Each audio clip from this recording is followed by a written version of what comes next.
साथियों नमस्कार। पटना बिहार से मैं अमिताभ कुमार दास, आईपीएस 94 बैच, और आप देख रहे हैं मेरा अपना यूट्यूब चैनल दास बोले बिंदास। साथियों, इस चैनल में मैं आपको ऐसी जानकारियां भी देता हूं जिनको जानना जरूरी है, लेकिन जिनको ज्यादातर लोग नहीं जानते। आज मैं आपको एक ऐसे शख्स की कहानी सुनाऊंगा जिसने पूरी दुनिया में धूम मचा दी है। उस शख्स का नाम है ज़ोहरान ममदानी। ये बहुत रोचक और ज्ञानवर्धक वीडियो है, इसे आखिर तक दिल थाम कर देखिए। साथियों, कहानी शुरू से शुरू करते हैं। भारतीय मूल की एक बहुत मशहूर फिल्म निर्देशक है, फिल्म डायरेक्टर है श्रीमती मीरा नायर।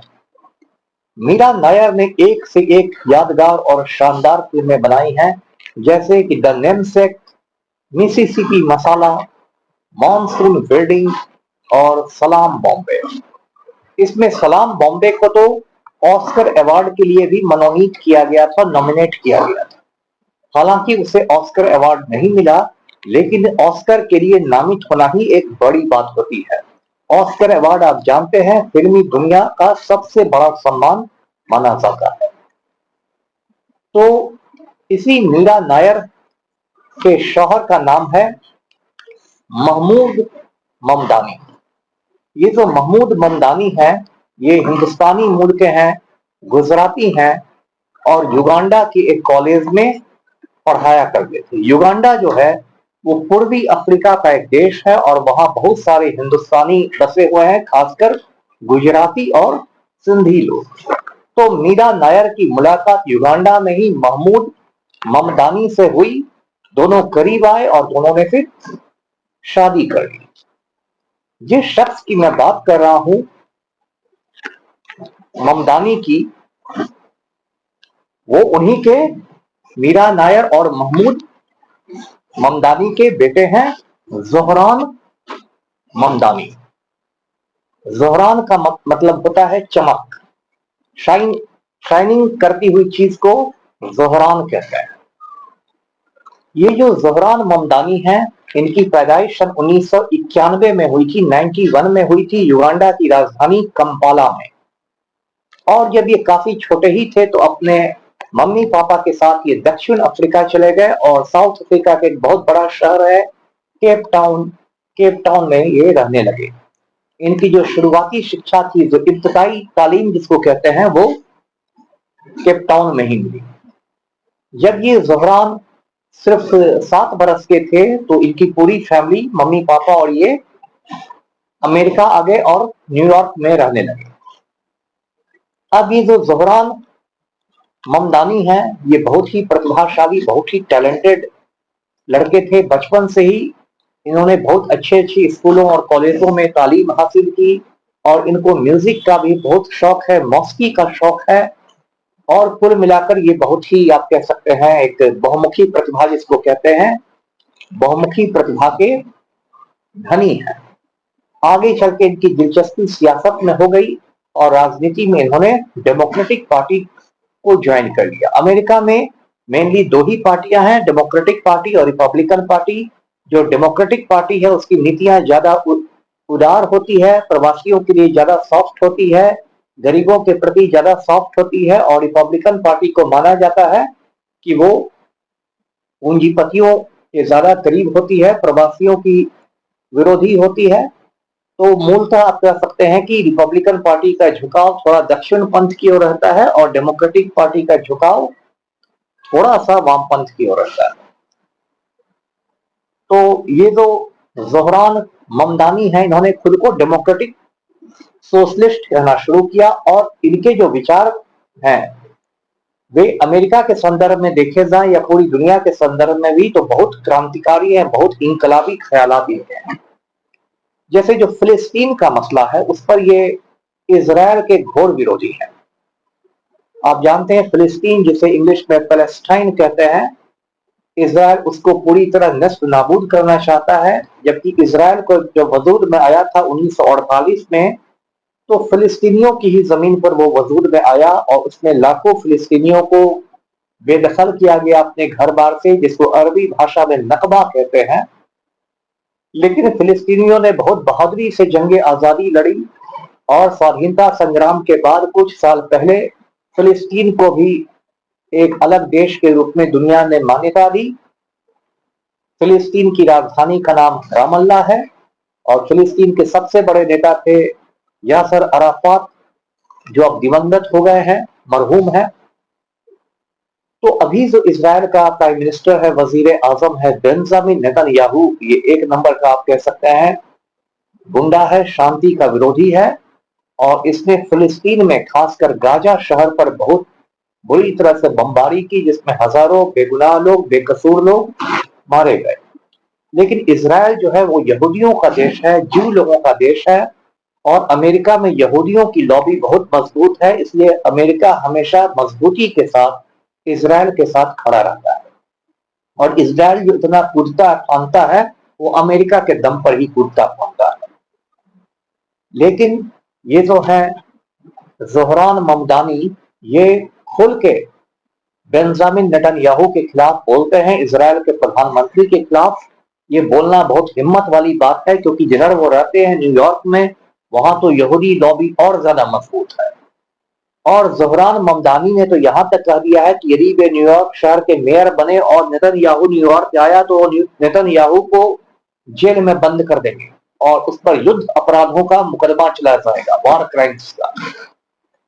तो ये तो फिलिस्तीन पर ज़ोहरान का स्टैंड हुआ। इसी तरह ये जो ज़ोहरान ममदानी है, ये भारत का जो नालायक प्रधानमंत्री है, जो नालायक वजीर आजम है हिंदुस्तान का, नरेंद्र मोदी, उसके भी काफी खिलाफ बोलते हैं, उसकी भी मुखालफत करते हैं। और आप जानते हैं कि सन 2002 में जब नरेंद्र मोदी गुजरात का चीफ मिनिस्टर था, मुख्यमंत्री था, तो नरेंद्र मोदी ने गुजरात में दंगे कराए थे, खून की नदियां बहा दी थी। इस कारण अमेरिका ने कई बरस तक मोदी को अपना वीजा नहीं दिया था। हाल में बीबीसी ने एक डॉक्यूमेंट्री भी बनाई मोदी के खिलाफ। एक आईपीएस अधिकारी संजीव भट्ट ने भी मोदी के खिलाफ काफी कुछ कोर्ट में कहा था। तो मोदी के खिलाफ भी ये ज़ोहरान ममदानी खुलकर बोलते हैं। अब आप पूछेंगे कि ज़ोहरान ममदानी ने दुनिया अभी हिला क्यों दी है? तो हिला इसलिए दी है क्योंकि नवंबर महीने में न्यूयॉर्क में मेयर पद का चुनाव होने वाला है। मेयर, जिसको हिंदी में महापौर कहते हैं। और न्यूयॉर्क कोई साधारण शहर नहीं है, कोई लखीसराय और मुगल सराय नहीं समझ लीजिएगा। दुनिया का अकेला सुपर पावर है अमेरिका और अमेरिका का ये सबसे बड़ा शहर है न्यूयॉर्क। और स्टैच्यू ऑफ लिबर्टी आप देखते होंगे, एक महिला की बहुत बड़ी मूर्ति है हाथ में मशाल लिए हुए, वो मूर्ति भी न्यूयॉर्क में ही है और वो मूर्ति एक तरह से पूरे अमेरिका का प्रतीक है। न्यूयॉर्क बहुत बड़ा शहर है और 5 हिस्सों में बटा हुआ है, जिसको बोरो कहते हैं। एक का नाम है मैनहट्टन, दूसरा है क्वींस, तीसरा है स्टेटन आइलैंड, चौथा है ब्रुकलिन और पांचवा है ब्रॉन्क्स। तो न्यूयॉर्क का मेयर एक बहुत बड़ी हस्ती होता है। अब नवंबर में उसका चुनाव है, तो नवंबर के पहले डेमोक्रेटिक और रिपब्लिकन पार्टी का दोनों में प्राइमरी चुनाव हो रहा है कि हमारा उम्मीदवार क्यों कौन होगा। तो ये जो ज़ोहरान ममदानी है, इसे डेमोक्रेटिक पार्टी ने अपना उम्मीदवार चुन लिया है और इसने एंड्रू क्वोमो को, जो न्यूयॉर्क का गवर्नर हुआ करता था, उसको चुनाव में हरा दिया। अगर नवंबर महीने में ये ज़ोहरान ममदानी न्यूयॉर्क के मेयर चुन लिए जाएंगे तो एक इतिहास बनेगा। वो न्यूयॉर्क के इतिहास के पहले मुस्लिम मेयर होंगे, वो न्यूयॉर्क के इतिहास के पहले साउथ एशियन मेयर होंगे और इंडियन ओरिजिन के भी वो पहले मेयर होंगे। तो कई तरह से ये इतिहास बना देंगे ज़ोहरान ममदानी। अब ये जो ज़ोहरान ममदानी है, इनके चुने जाने से खलबली मच गई है, खासकर जो लोग पूंजीपतियों के दलाल हैं या कट्टर लोग हैं, दक्षिण पंथी लोग हैं, वो लोग बहुत ज्यादा टेंशन में हैं। वो लोग इनके मुसलमान होने पर भी इन पर हमले कर रहे हैं, जिसको इस्लामोफोबिया कहते हैं। मतलब जो इस्लामोफोबिक लोग होते हैं, सारे मुसलमानों को वो गलत मानते हैं। तो वहां सोशल मीडिया पर ऐसी ऐसी तस्वीरें चल रही हैं जिसमें स्टैच्यू ऑफ लिबर्टी को बुर्का पहने हुए दिखाया गया है। और ज़ोहरान ममदानी के विरोधियों का कहना है कि अगर ये शख्स मेयर बन गया न्यूयॉर्क का तो ये मुसलमान है, ये स्टैच्यू ऑफ लिबर्टी को भी बुर्का पहना देगा। ये बहुत छोटी और बहुत घटिया सोच है, क्योंकि जो ज़ोहरान ममदानी है वो बहुत प्रोग्रेसिव, बहुत तरक्की पसंद आदमी है और उनकी जो वाइफ है उनका नाम है रमा दुवाजी। वो बहुत आधुनिक कपड़ों में रहती है, कभी बुर्का नहीं पहनती, कभी हिजाब नहीं पहनती। वो सीरियाई मूल की अमेरिकन है। सीरिया आप जानते हैं एक मुल्क है, सीरियाई मूल की वो अमेरिकन है, कलाकार है। और वो हमेशा चट्टान की तरह अपने शौहर के साथ खड़ी रहती है। तो जिस शख्स ने अपनी बीवी को कभी बुर्का नहीं पहनाया या हिजाब नहीं पहनाया, वो स्टैचू ऑफ लिबर्टी को क्या बुर्का पहनाएगा। तो ये बिल्कुल एक नफरती सोच है और इसी नफरती सोच की वजह से लोग हमले कर रहे हैं।